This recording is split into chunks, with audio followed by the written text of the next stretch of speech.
पूर्व नेता प्रतिपक्ष अजय सिंह ने एक विज्ञप्ति जारी करके आरोप लगाया है कि शिवराज की भाजपा सरकार नकली रेमडेसिविर इंजेक्शन माफिया के साथ खड़ी है। शिकायतों के बाद भी कोई जांच नहीं हुई। इतना सब होने के बाद शिवराज सिंह मस्त हैं। उन्होंने कहा कि राजनीतिक संरक्षण के बिना प्रदेश में इतने बड़े पैमाने पर नकली रेमडेसिविर इंजेक्शन का कारोबार संभव नहीं है। अभी तक सिर्फ इंदौर में 700 और जबलपुर में 500 नकली इंजेक्शन बेचे जाने की जानकारी सामने आई है। पूरे प्रदेश में हजारों की तादाद में लोग इन नकली इंजेक्शन के कारण अकाल मृत्यु के शिकार हो चुके हैं। उन्होंने कहा कि जब सरकार ने यह निश्चित कर लिया है कि रेमडेसिविर इंजेक्शन प्रशासन के माध्यम से अस्पतालों को मिलेंगे, तब पिछले 2 माह से कैसे नकली रेमडेसिविर इंजेक्शन का कारोबार चल रहा है। जाहिर है कि शिवराज सरकार रेत और शराब माफिया की तरह अब नकली इंजेक्शन माफिया के साथ भी मिली हुई है। प्रदेश की जनता सरकार के लिए सिर्फ भेड़ बकरियां हैं। श्री सिंह ने कहा कि क्या सरकार के पास इसका कोई जवाब है कि जब जबलपुर केमिस्ट एसोसिएशन द्वारा पिछले महीने ही जिला और औषधि प्रशासन को इसकी शिकायत कर दी गई थी, तब इस शिकायत पर कोई कार्यवाही न करके ठंडे बस्ते में क्यों डाल दिया गया। यदि जबलपुर केमिस्ट एसोसिएशन की शिकायत पर कार्यवाही होती तो प्रदेश भर में नकली रेमडेसिविर इंजेक्शन से मरने वाले लोगों की जान बचाई जा सकती थी। इस शिकायत पर कोई कार्यवाही न होना यह बताता है कि नकली रेमडेसिविर इंजेक्शन बेचने वाले माफिया को सरकार की तरफ से खुली छूट मिली हुई है। इन नकली रेमडेसिविर इंजेक्शन का कहां उपयोग किया गया और कितने लोग इसके शिकार हुए, इसकी गहन जांच किया जाना चाहिए। अजय सिंह ने प्रदेश के ग्रामीण इलाकों में कोविड संक्रमण के फैलने पर चिंता व्यक्त करते हुए कहा कि यदि त्वरित कार्यवाही करके इसे नियंत्रित नहीं किया गया तो कोरोना महामारी विकराल रूप ले सकती है। उन्होंने कहा कि केरल की तरह जिस ग्राम में संक्रमण पाया जाता है उसी ग्राम में क्वारंटाइन करने और इलाज करने का इंतजाम करना जरूरी है, ताकि संक्रमण को समीपवर्ती इलाके में फैलने से रोका जा सके। अब खबर नैनीताल से।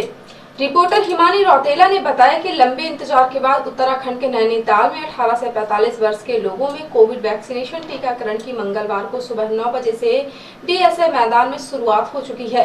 वैक्सीनेशन का शुभारंभ बीडी पांडे अस्पताल के पीएमएस डॉक्टर केएस धामी द्वारा किया गया, जिसके बाद सुबह 10:30 बजे मुख्यमंत्री तीरथ सिंह रावत वैक्सीनेशन केंद्र में पहुंचे। इस दौरान उन्होंने सभी नगरवासियों से अनुरोध किया है कि सरकार द्वारा 18 से 45 वर्ष की आयु के लिए निःशुल्क वैक्सीनेशन उपलब्ध कराई जा रही है, इसीलिए सभी को केंद्र में पहुंचकर वैक्सीनेशन कराना होगा तथा सभी को कोविड के नियमों का अनुपालन भी करना होगा।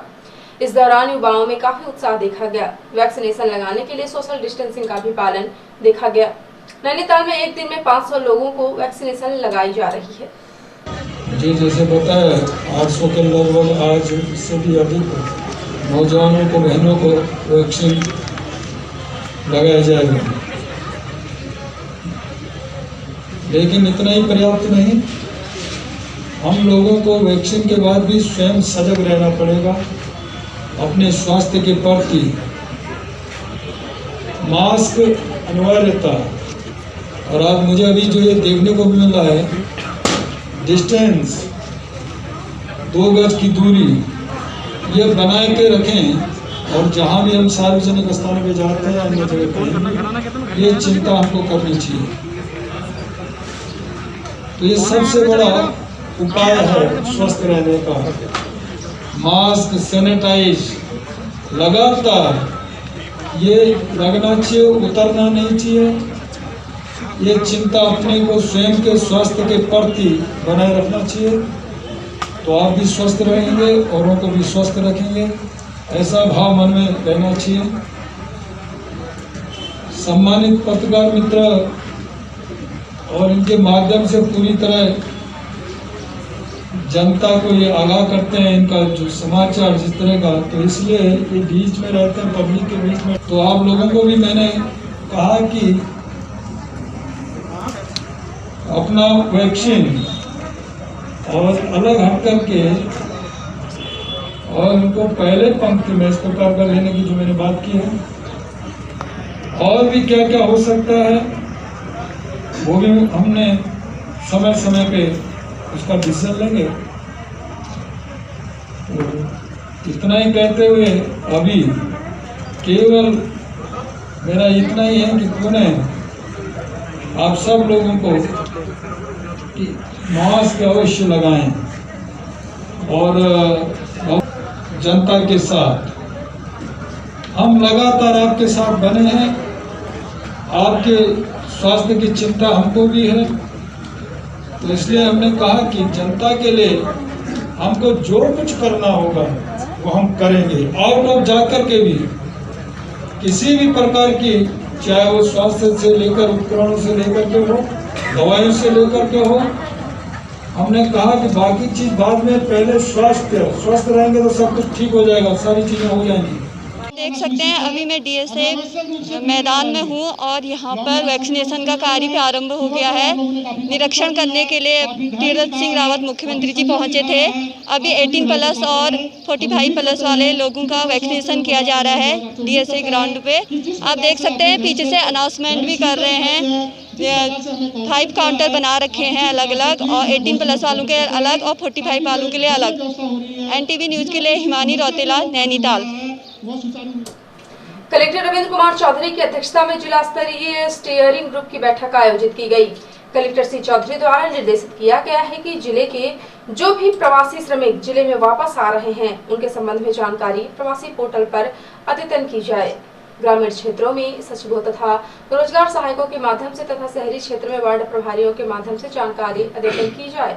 उन्होंने समस्त मुख्य कार्यपालन अधिकारी, जनपद पंचायत तथा मुख्य नगर पालिका अधिकारी को नियमित समीक्षा कर अद्यतन जानकारी से मुख्य कार्यपालन अधिकारी जिला पंचायत को अवगत कराने के निर्देश दिए हैं। कलेक्टर श्री चौधरी ने कहा कि पंजीयन के उपरांत सभी श्रमिकों को रोजगार सेतु पोर्टल के माध्यम से ही स्थानीय स्तर पर रोजगार की उपलब्धता सुनिश्चित की जानी है। जिले के विभिन्न विभागों में नियोजित नियोक्ता, संविदाकार, उद्यमियों, व्यवसायियों, रोजगार प्रदायकर्ता का रोजगार सेतु पोर्टल में पंजीयन कराकर श्रमिकों को उनके कौशल के आधार पर रोजगार उपलब्ध कराया जाना है। कलेक्टर श्री चौधरी द्वारा निर्देशित किया गया है कि ग्रामीण क्षेत्रों में वापस आ रहे श्रमिकों का जॉब कार्ड बनाया जाकर उन्हें मनरेगा के माध्यम से ही स्थानीय स्तर पर रोजगार प्रदान किया जाए। बैठक में मुख्य कार्यपालन अधिकारी जिला पंचायत RK शुक्ल, उप संचालक कृषि राजेश सिंह चौहान, CMO सीधी कमला कोल सहित हाउसिंग बोर्ड और PIU के अधिकारी उपस्थित रहे। कलेक्टर रविंद्र कुमार चौधरी द्वारा निर्देशित किया गया है कि बाहर से आने वाले सभी व्यक्तियों को अनिवार्य रूप से 7 दिवस के लिए क्वारंटीन किया जाए। उन्होंने कहा है कि जिले में कोविड-19 के संक्रमण का तेजी से प्रसार हो रहा है, इसमें बाहर से आने वाले व्यक्तियों का भी योगदान रहा है। सभी के स्वास्थ्य की सुरक्षा की दृष्टि से प्रत्येक ग्राम पंचायत में क्वारंटीन सेंटर की व्यवस्था की गई है, जहां आवश्यक सुविधाएं उपलब्ध कराई गई हैं। कलेक्टर श्री चौधरी ने कहा है कि ऐसे व्यक्ति जिनके घरों में पर्याप्त जगह है उनके होम क्वारंटाइन भी किया जा सकता है, किंतु उनके द्वारा भी निर्देशों का कड़ाई से पालन हो, यह सुनिश्चित किया जाए। कलेक्टर श्री चौधरी द्वारा समस्त सचिवों को निर्देशित किया गया है कि ऐसे सभी व्यक्तियों की जानकारी संधारित की जाए जो जिले के बाहर से आ रहे हैं तथा उन्हें अनिवार्य रूप से 7 दिवसों के लिए क्वारंटाइन किया जाए। जो भी व्यक्ति उक्त निर्देशों का उल्लंघन करेगा उसके विरुद्ध कड़ी वैधानिक कार्यवाही की जाएगी। पुलिस अधीक्षक पंकज कुमावत तथा अतिरिक्त पुलिस अधीक्षक अमृता पाटले पहुंचे State Bank of India branch Manas Bhavan में पहुंचकर कोविड-19 के मानक अनुरूप व्यवस्था का जायजा लेते हुए आवश्यक बिंदुओं पर दिशा निर्देश देते हुए कड़ाई से पालन करने को आदेशित किया है। इसके बाद वो बाईपास स्थित नवीन थाना यातायात में बने पुलिस अस्पताल का निरीक्षण करने पहुंचे, जहां रक्षित निरीक्षक डॉक्टर वंदना सिंह, सूबेदार गीता प्रजापति एवं अन्य अधिकारी तथा कर्मचारी उपस्थित रहे।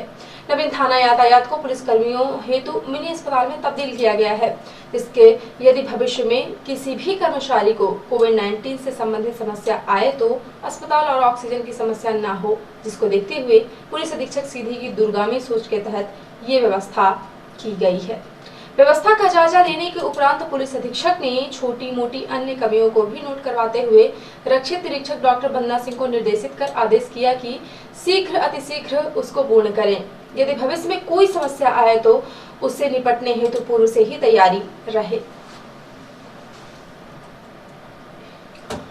मुख्य चिकित्सा एवं स्वास्थ्य अधिकारी के द्वारा जानकारी दी गई कि सोमवार रात्रि 12 बजे तक कुल 875 सैंपल जांच के लिए भेजे गए और 817 लोगों की जांच रिपोर्ट प्राप्त हुई है, जिसमें से 188 लोगों की रिपोर्ट पॉजिटिव प्राप्त हुई है। CHO ने बताया कि कोरोना संक्रमण से व्यक्तियों को स्वस्थ होने के बाद सोमवार को 167 व्यक्तियों को डिस्चार्ज किया गया है। सभी को अपने घर पर 1 सप्ताह एहतियात बरतते हुए प्रदान की गई दवाओं का सेवन करने की सलाह दी गई। साथ ही सामाजिक दूरी, मास्क का उपयोग, बार-बार हाथ धोते रहने जैसी सावधानियां रखने की सलाह और समझाइश दी गई।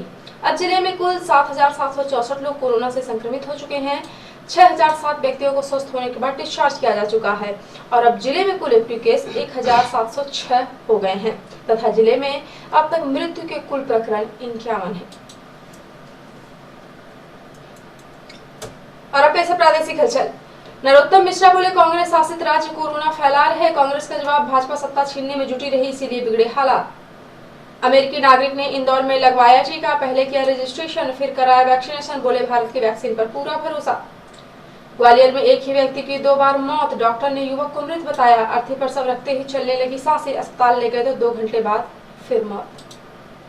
और रतलाम में अपनी दवा दुकान से ऑक्सीफ्लोमीटर कालाबाजारी करते पकड़ाया भाजपा नेता। 2250 का ऑक्सीफ्लोमीटर 4000 में बेच रहा था, पुलिस ने दुकान सील की। और अब पैसा राष्ट्रीय हलचल। मोदी की बुराई पर सोनिया को जवाब, नड्डा बोले, कांग्रेस की करनी से दुखी हूं, हैरान नहीं। पप्पू यादव पर सियासत। 4 दिन पहले सांसद रूडी के गांव में एम्बुलेंस पकड़ने वाले पूर्व सांसद पप्पू यादव की गिरफ्तारी पर बटी सरकार। हरियाणा में भाई को ऑक्सीजन नहीं मिली तो फौजी ने केंद्रीय मंत्री और उनके परिवार को गोली मारने की धमकी दी, एफआईआर दर्ज हुई। और इमरान खान ने भारत से बातचीत के लिए फिर रखी कश्मीर में धारा 370 लागू करने की शर्त। तो ये थे आज की प्रमुख हलचल। यदि आप न्यूज फेसबुक पर देखते हैं तो पेज को लाइक और फॉलो करें, यूट्यूब पर देखते हैं तो चैनल को लाइक और सब्सक्राइब करना बिल्कुल ना भूलें। आप किसी भी न्यूज को तत्काल पढ़ने के लिए लॉग इन करें www.ntvnews.com। सीधी एवं बिंदु की प्रत्येक न्यूज का अपडेट अपने फोन पे पाना चाहते हैं तो आप प्ले स्टोर से हमारा app NTV India news download करें और जुड़े रहे अपने आसपास की समस्त गतिविधियों से NTV इंडिया न्यूज के साथ। नमस्कार।